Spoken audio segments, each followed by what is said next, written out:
واو د نړیوال جام سیالیو په ترڅ کې افغان اتلانو افریقا ته په خپل کور کې تاریخي ماتې ورکړه. دا چې افغان زمریانو څه وکړل ویډیو تر پایه وګورئ.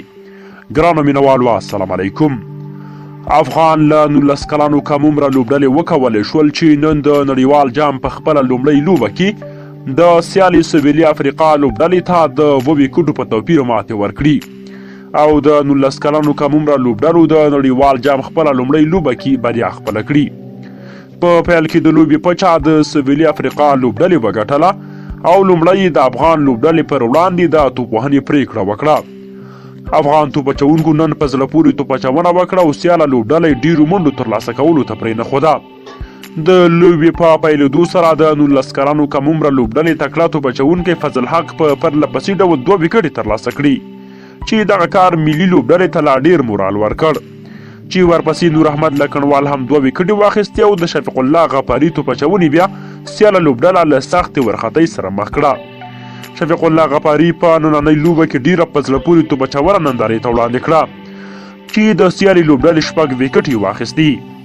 د سویلي افریقا د لوبغاړو له منځه یوازې بریسپار 40 ډیري او کوارزي 28 منډې وکړي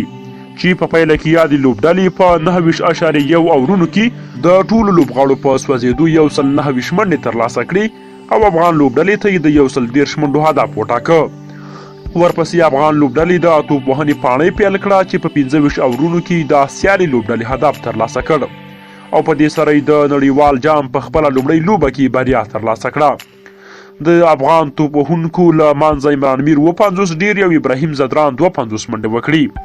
او سیاله لوبډله له ماتې سره مخ کړه چې په پایله کې د غوره توپچونې له امله شفیق الله غفاري ته د لوبې د غوره لوبغاړي جایزه هم ورکړل شوه. د یادولو ده چې له افغان 19 کلنو کم عمره لوبډلې را روانه لوبه به د جنورۍ میاشتې په 22 نیټه د متحده عربي اماراتو پر وړاندې نندارې ته وړاندې کوي. د یادونې وړ ده دا لومړی ځل دی چې افغان اتلانو په خپل همت او په ښکلي انداز سره سویلي افریقا د لومړي ځل لپاره په نړیوال جام سیالیو کې له ماتې سره مخ کړه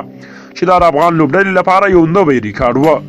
نو قدرمنو مینوالو ډیره مننه که ویډیو مو خوښه شوې وي لایک یې کړئ او د همدغسې تازه مطالبو لپاره د او د هر څه د مخه پښتو ټي وي یوټیوب چینل سبسکرایب